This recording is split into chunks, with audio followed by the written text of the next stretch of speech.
요한계시록 3장 7절로부터 13절 말씀, 신약성경 402페이지 요한계시록 3장 7절부터 13절 말씀 제가 봉독하겠습니다.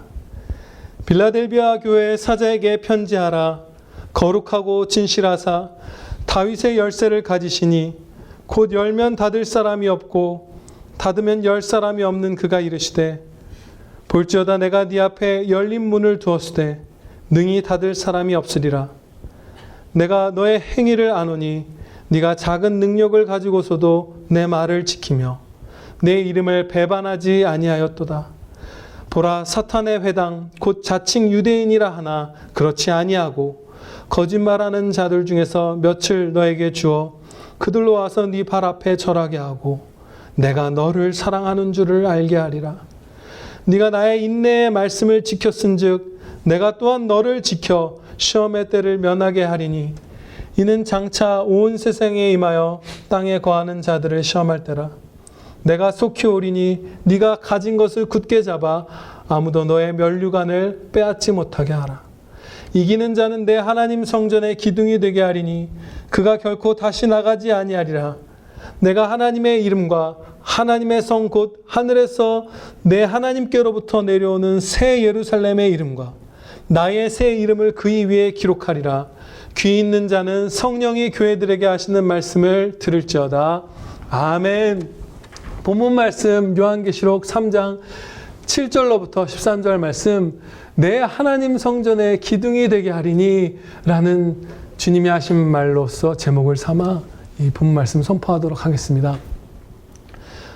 빌라델비아 교회는 예수님이 보시기에 특별히 책망할 것은 없었고 칭찬할 것들은 이렇게 풍성했던 아주 충성되고 복된 교회였습니다.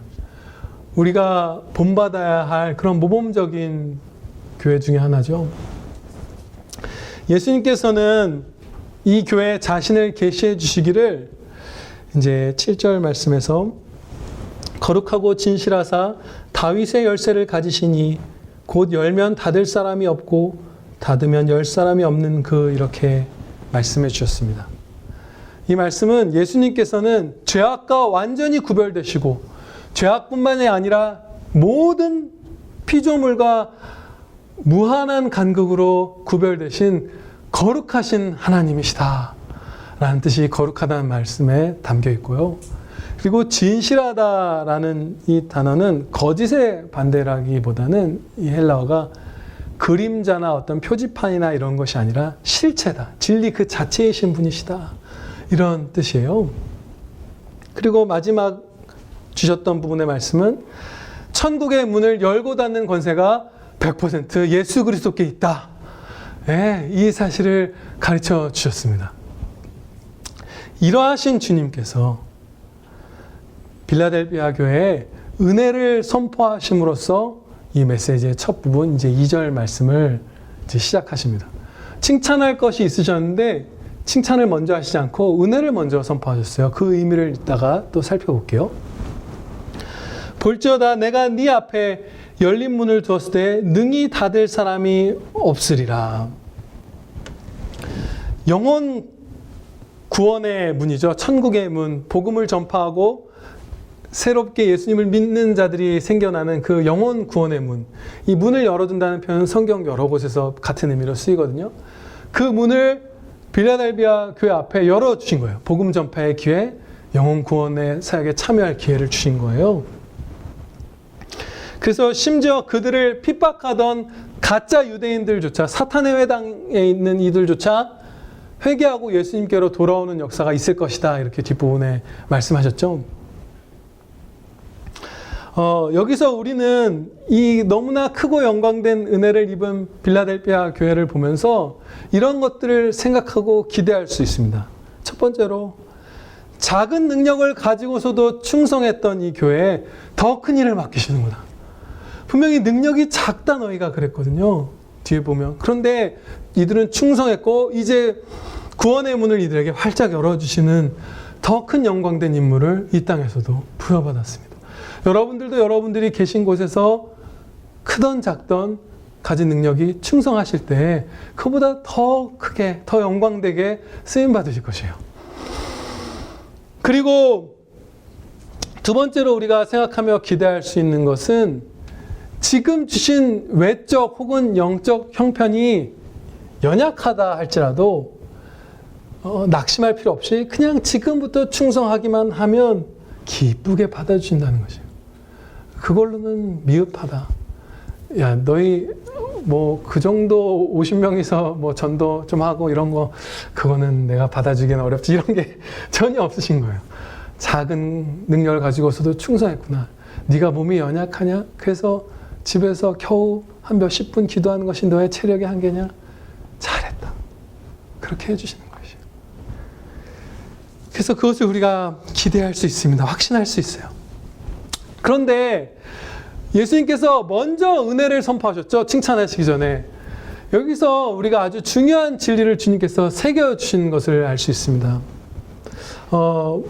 먼저 주시고 또 한 가지 강조하셨죠. 문을 열고 닫는 권세, 천국의 문을 열고 닫는 권세는 내게 있다. 이것을 명백하게 선언하시고 그 문을 허락해 줬어요. 그렇게 하신 이유는 빌라델피아 교회에 베푸신 그 영혼 구원의 사역에 참여할 수 있게 해주신 그것이 은혜라는 것이에요. 이들이 잘했기 때문에 마땅히 받아야 할 품삯 같은 것이 아니라 은혜다. 행한 바보다 더 받는 선물이고 은혜다라는 것을 잊지 않게 해주시려고 이렇게 하신 것이에요. 그러니까 쉽게 표현하면 이런 식인 거죠. 예수님, 우리가 이렇게 별거 주님께서 우리에게 많은 능력 안 주셨는데 인원도 적고 은사도 적고 그랬는데 이렇게 충성했으니 이제는 우리 교회에 전도의 문을 열어주셔야만 마땅합니다. 이렇게 말할 수는 없다는 거예요. 마치 월급 열심히 일한 한사랑 자매님 같은 분이 월급 주셔야죠. 이건 정당한 거지만 우리는 월급을 요구하듯이 품삯을 요구하듯이 주님께 요구할 수 없다는 것이에요. 그거보다 항상 더 받고 있다는 것이죠. 우리가 늘 받는 모든 좋은 것이. 그래서 그것을 기억해라. 너희 잘했다. 그렇지만 너희에게 준 가장 영광된 일, 내가 제일 기뻐하는 이 영혼구원 사역에 너희를 다 참여시켜 줄 텐데 이거 은혜야.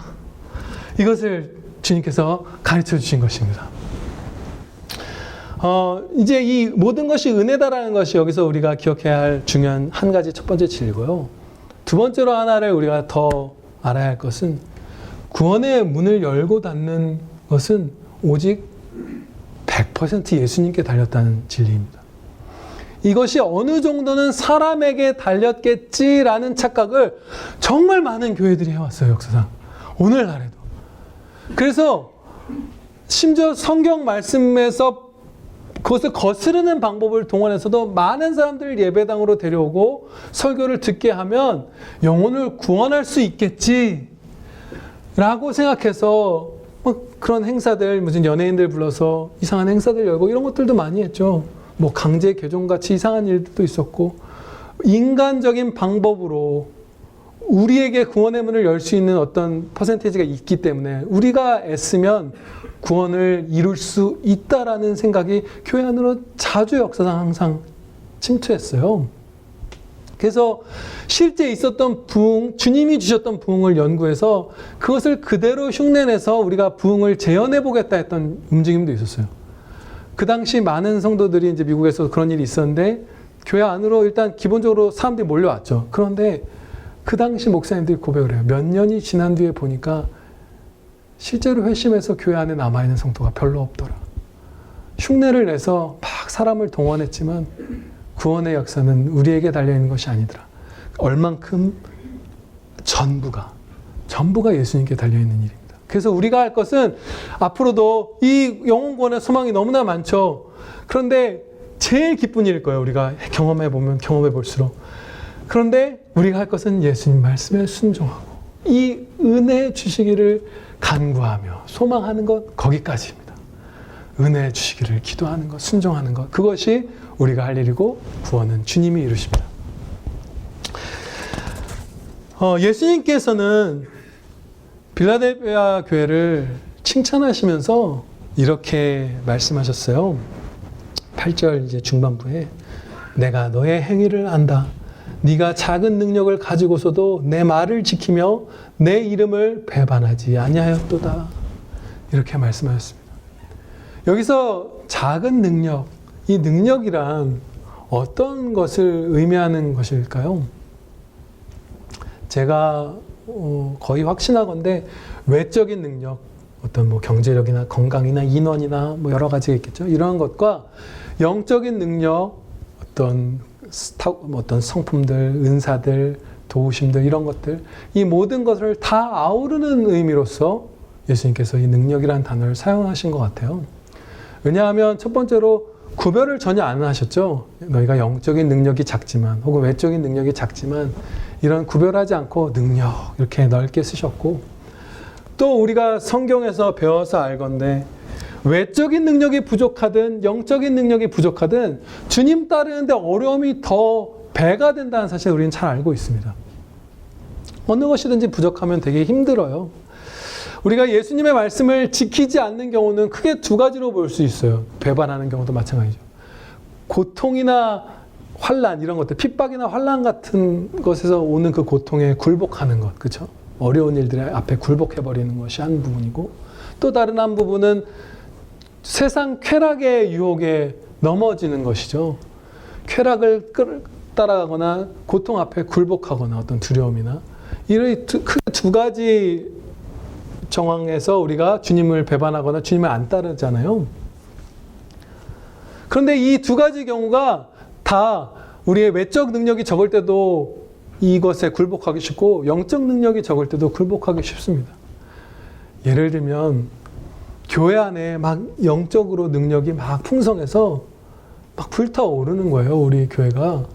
그러면 세상 쾌락에 관심 두지 않기가 쉽습니다.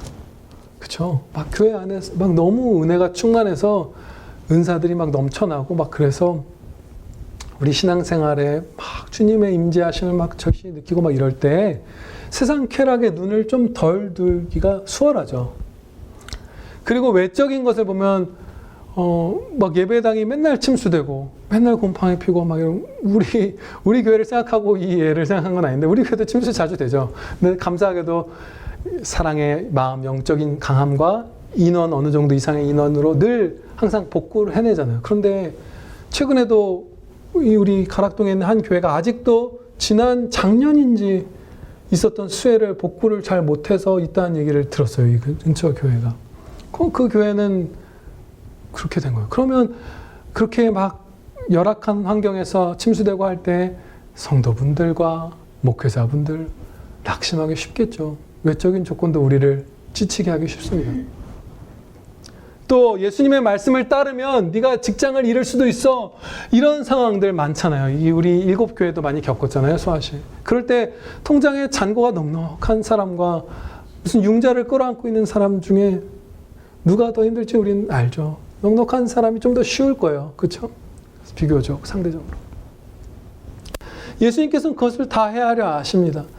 그래서 너희가 능력이 작은데 그게 힘든 거 맞는데 그래도 나를 따랐구나. 배반하지 않았다. 그것을 다 헤아려서 칭찬해 주고 계신 것입니다. 우리에게도 똑같은 칭찬 주실 거예요. 우리 평안교회의 능력은 큰가요? 작은가요? 자세히 우리가 오늘 생각해 보진 않겠지만 큰 부분도 있고 작은 부분도 있을 것 같아요. 여러분들의 능력은 어떠신가요? 외적으로나 영적으로 강한 부분도 있고 약한 부분도 있고 막 섞여 있으실 것 같아요. 그런데 우리 평안교회와 우리 각 사람의 능력이 큰 능력을 갖고 있는 부분이 있다면 그것에 합당한 충성을 해야 합니다. 행복하게 많은 힘 주셨으니까 신나게 하는 거예요. 무슨 공부 엄청 잘하는 학생들이 공부 열심히 많이 하는 건 하면 되니까 신나서 하는 부분들도 있거든요. 네, 능력 많이 받은 부분들이 있어서 여러분 마음껏 충성하시길 바랍니다. 그리고 능력이 작은 부분들이 있잖아요. 우리가 연약한 부분들이 있어요. 자주 두렵고 자주 실족하고 자주 힘겹고 해내기가 어렵고 막 이런 부분들이 있어요. 그럴 때 우리가 낙심할 필요가 없다는 것을 이 8절 말씀에서 가르쳐 주십니다. 첫째로 우리의 능력이 작아도 충성할 수 있습니다. 이 빌라델비아 교회가 바로 그랬어요. 능력이 작지만 충성 못할 만큼 작은 지경의 성도를 두시진 않아서 충성했습니다.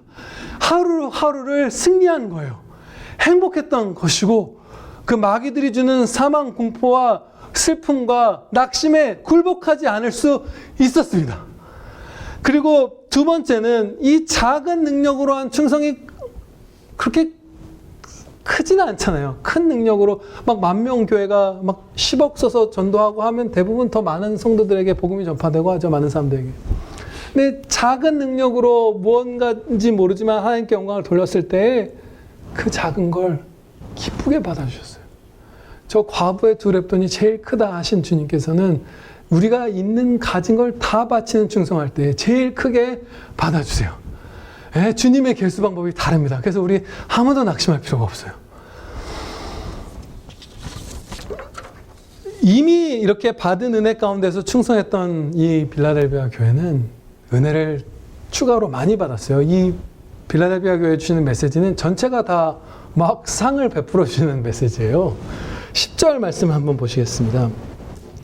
네가 나의 인내의 말씀을 지켰은즉 내가 또한 너를 지켜 시험의 때를 면하게 하리니 이는 장차 온 세상에 임하여 땅에 거하는 자들 시험할 때라. 아멘. 그래서 인내의 말씀이라고 주님의 말씀을 칭하신 이유는 인내가 무조건 필요하죠. 말씀에 순종하려면. 이 죄악을 갖고 있고 죄악된 세상에 사는 우리가 인내 없이 순종하는 건 불가능해요. 분명히 힘들다는 거 예수님께서 아십니다. 그리고 예수님의 인내의 본을 또 받는 것이기도 하잖아요. 그래서 인내의 말씀이에요. 근데 그것을 지킨 너희에게 여러 큰 환란이 이 세상에 임할 텐데 곧 그럴 텐데 내가 너희를 지켜주리라 이렇게 약속하신 거예요. 그래서 면하게 하리니라고 우리말 성경에는 이렇게 번역된 부분이 있잖아요. 중반 부분에. 근데 헬라어 원문에는 이 면한다는 이 동사는 없어요. 그래서 이 부분의 뜻이 이렇습니다. 시험의 때에 너를 지켜주겠다. 이렇게 좀 단순한 말씀이에요. 면한다라는 게 아니라 그냥 시험이 있을 것인데 큰 환란이 있을 것인데 지켜줄게. 이렇게 약속하신 거예요.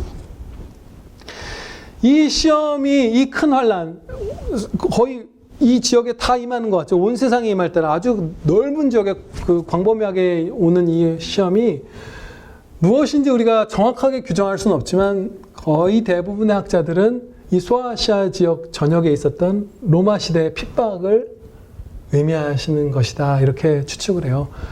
이 요한계시록 말씀을 이 빌라델비아 교회가 받은 지 몇십 년 지나지 않아서도 큰 핍박이 있었거든요. 그런데 이런 피할 길이 없을 것 같은 그 거대한 제국의 광범위한 핍박에서도 이 충성한 한 지교회를 지켜주신다는 거예요. 근데 어떻게 보호하셨는지, 어디까지, 어느 부분을 어떤 방식으로 보호하셨는지 우리가 구체적으로는 알 수는 없지만 우리가 제일 지켜주셨으면 하는 그것을 지켜주셨구나라는 사실은 우리가 알 수 있습니다.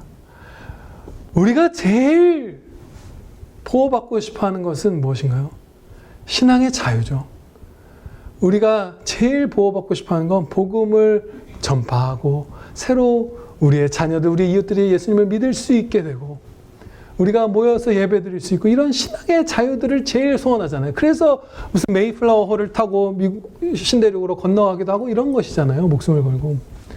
그런데 이들 앞에 빌라델비아 교회 앞에 이제 장차 8절 말씀 보면 그 구원 사역에 열린 문을 두었다. 이제 너희가 이 사역을 담당할 거야 말씀하셨잖아요. 그런데 또 머지않아 이 10절 말씀 보면 큰 환란도 온단 말이죠.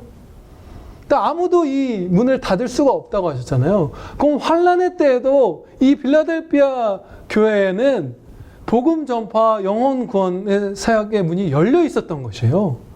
바울 사도가 옥에 갇혀서도 서신을 쓰고 오는 사람을 만날 수 있는 기회가 있어서 예수님을 믿게 만들었던 것처럼 재산을 잃었을 수도 있고 어쩌면 몇 명은 목숨을 잃었을 수도 있고 잠시 피신을 떠나야 했을 수도 있지만 이들에게 제일 이들이 사모하는 것 신앙의 자유를 주님께서 지켜주셨던 것입니다. 그런 기적들 참 많아요.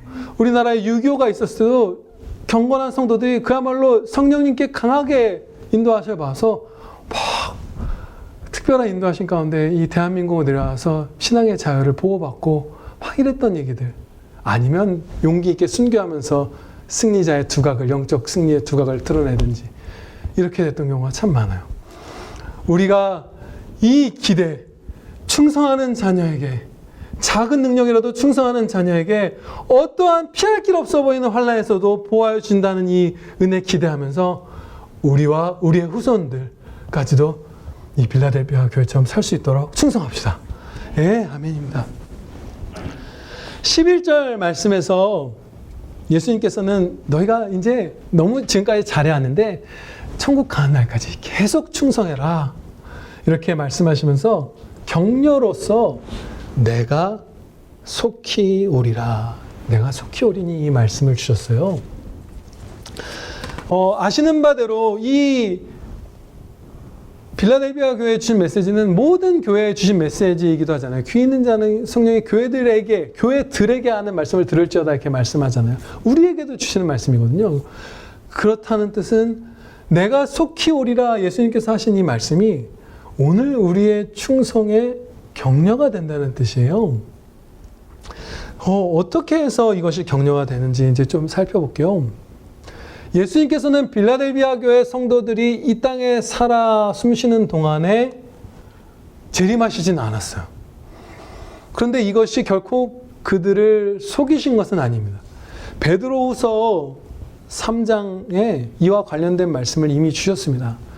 사랑하는 자들아, 주께는 하루가 1000년 같고 1000년이 하루 같다는 이 한 가지를 잊지 말아라. 주의 약속은 어떤 이들이 더디다고 생각하는 것 같이 더딘 것이 아니니라. 오직 주께서는 너희를 대하여 오래 참사 아무도 멸망하지 아니하고 다 회개하기에 이르기를 원하시느니라. 이처럼 속히 오신다는 말이 1년? 아니야. 더 빠르시겠지. 아니면 우리 아직 50대니까 많은 사람들 한 20-30년 정도까지는 속히라고 봐도 되지 않을까? 이렇게 착각하도록 두시지 않았어요. 엄청나게 길 수도 있고 아니면 더 빠를 수도 있다. 너희가 생각하는 그 속히의 일반적인 의미랑 다르다라는 것을 이 요한계시록보다 훨씬 먼저 기록된 성경에서 가르쳐 주셨던 것이죠. 그렇다면 어떻게 이 속히 오신다는 말씀이 빌라델비아 교회와 우리에게 격려가 될까요? 이 속히 오신다는 말씀의 뜻은 가장 좋은 그때가 되면 내가 너희를 한순간도 내버려 두지 않고 잊지도 않고 지체 없이 속히 오겠다. 이 사랑의 고백입니다. 나는 너에게 너무나 빨리 오고 싶다. 하루라도 빨리 너희를 내 곁에 두고 싶어. 그런데 가장 좋은 때가 아직 이르지 않았어. 그런데 그 가장 좋은 그날이 오면 그때 바로 올 거야. 우리 사랑하는 부모들도 자녀의 필요에 잠깐 지체할 때도 있고, 심지어 소방관 분들이나 무슨 응급 요원들도 출동 사인이 울릴 때 저 실제 상황인데 그렇게 빨리 안 뛰네 할 때 있거든요. 의아할 때 있어요. 인간은 부족함이 있어요. 항상 100으로 최선을 다하지 않아요. 대부분 수고하시지만 주님께서는 그 한 점의 지체도 없이, 사랑하는 부모는 너희를 위해 지체할 때가 있을지 몰라도 나는 갈 때가 되면, 그 최고의 한때가 오면 바로 가는 그런 너희의 남편이고 아버지다. 이 말씀을 주시는 거예요. 그런데 만약에 우리가 속히 오셔서 바로 오늘 오시거나 하면 그것을 한편으로 우리가 너무 행복하지만 주님 배우는 것이 우리가 가장 기뻐할 최고의 때는 아닐 가능성이 큽니다. 왜냐하면요, 이 빌라델비아 교회도 마찬가지죠. 바로 그들 살아있던 2세기 초 막 이럴 때 예수님께서 오셨으면 그들은 아마 한동안 슬퍼했을 거예요. 주님 아직 안 돼요 라고 했을 수 있어요. 사랑하는 가족들, 사랑하는 이웃들 중에 아직도 회개하지 않고 예수님 안 믿는 사람들이 있잖아요. 우리 평안교회에서 자라나고 태어나고 한 사람들 중에서도 지금 교회를 떠나 있는 사람들도 많잖아요. 저의 경우는 제 아들 하성이가 이제 지성적으로 복음을 듣고 이해할 수 있고 자신의 믿음을 가질 수 있는 나이인데 예수님 믿음을 고백하지 않고 있거든요. 그럼 이 아이의 마음속에 정말로 자기의 믿음이 없다면 지금 주님 오시면 얘는 지옥 가는 거예요. 예수님을 믿지 않고 있기 때문에, 믿을 수 있는 능력이 있음에도 불구하고. 그래서 우리는 소원하죠. 속히 오시옵소서. 주님 너무나 배우고 싶습니다. 오소서라고 갈망하지만 그 가장 좋은 때가 주님이 우리의 사랑하는 죄인들을 그 사람의 생애 마지막 날까지 기다려 주시기를, 회개할 기회 주시기를 우리가 소원하잖아요. 그리고 우리가 예수님의 마음으로 사랑하기 시작하면 내 아들, 딸만이 아니라 우리 교회에서 같이 자란 형제들만이 아니라 오고 오는 모든 인류의 후손들, 이 세상 모든 사람들 가운데 택하신 자들 중에 한 명도 멸망하는 일 없이 다 기다려주셔서 회개하는 그날을 우리가 소망하잖아요. 예, 그래서 내가 속히 오리라, 이 말의 뜻은 너희도 가장 원하는, 너희가 사랑의 마음으로 기대하는 그 모든 택한 자들이 다 구원받는 그때가 되면 지체하지 않고 사랑의 마음으로 너에게 달려올게 라고 예수님께서 약속해 주신 것입니다. 그 사랑의 고백을 들었기 때문에 우리가 오늘도 충성하는 데 격려가 될 것입니다. 예, 아멘입니다. 12절 말씀을 보면 끝까지 이기는 이 빌라델비아 교회 성도들에게, 그리고 이렇게 사는 이후의 모든 우리들에게도 내 하나님 성전에 기둥이 되게 하리니, 이렇게 약속의 말씀을 주셨어요. 이 말씀은 좀 더 다른 이렇게 막 책망받았던 교회들보다 좀 특별한 약속의 말씀을 주신 거예요.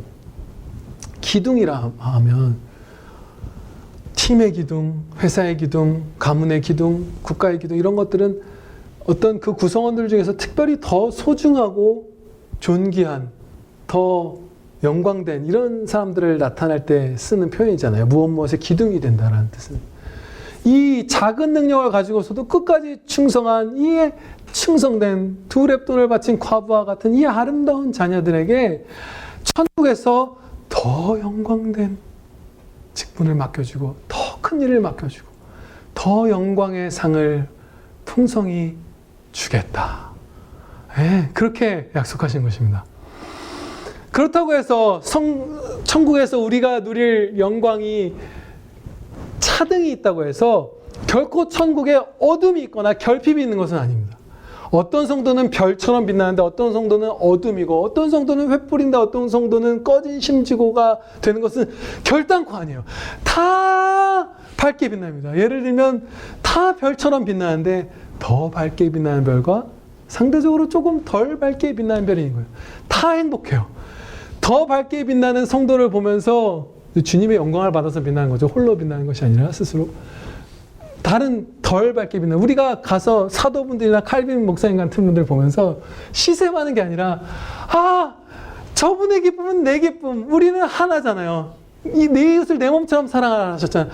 그러면 루터 목사님이 누리는 그 영광을 너무 좋다, 너무 행복하다라고 하면서 우리는 볼 것이고, 그렇게 많은 영광을 천국에서 누리게 된 성도분들은 그것을 우쭐대거나 자기를 높이는 데 쓰지 않고 하나님을 섬기고 형제들을 섬기는 데 쓰기 때문에 우리도, 그분들도, 누구도 우리 간에 누가 영광이 더 많든 적든 다 행복할 거예요. 그런데 영광의 상을 크게 받는 것이 더 행복할 것은 자명한 사실입니다. 이 땅에서 누리는 어떤 복보다도 하늘에서 주님께 더 큰 상을 받을 때 우리는 말도 못하게 감격할 거예요. 그래서 제가 한동안 제 아내한테도 잊지 않고, 여보, 당신이 천국에서 상 많이 받기를 바래. 그래서 내가 도와줄게 하면서 돕고 그랬거든요. 최근에 좀 시들해졌어요, 제가. 이 본문 말씀 묵상하면서 다시 깨달았는데, 여러분들도 서로 도와가면서, 여기 신혼부부도 계시네요. 여보 하면서, 당신이 거기 가면 내 아내가 아니지. 내 남편이 아니야. 내 아들이 아니야, 얘야. 거기 가서 주님과 단독자로 서서 천사처럼 주님을 섬길 때 더 많은 영광, 더 행복한 그 상 풍성히 받기를 바래. 우리 서로 도웁시다. 내가 도울게 라고 하면서 이 큰 은혜, 많이 하늘의 보화를 쌓으시는 여러분들 되시길 바랍니다. 예, 우리에게 주신 능력이 크나 작으나 빌라델비아 교회처럼 충성해서 은혜 받으시기를 축원합니다. 기도드리시겠습니다. 아버지 하나님, 감사합니다. 저희에게 이 생명의 말씀 주셔서 감사합니다. 저희에게 약한 부분 없는 사람들 없습니다. 이 평안교회 공동체에 약한 부분도 많습니다. 그러나 충성할 수 있을 만큼은 강하고 그 연약한 우리의 충성도 그 작은 열매도 주님께서 과부의 두 렙돈처럼 기쁘게 크게 계수해 주실 것을 저희가 믿고 달려가겠습니다. 아버지, 저희 붙들어 주셔서 이 땅에 사는 날 동안 내내 주님 기쁘시게 해드리는 행복한 아들, 딸들 다 되게 하여 주시옵소서. 예수 그리스도의 이름으로 기도하렵나이다. 아멘.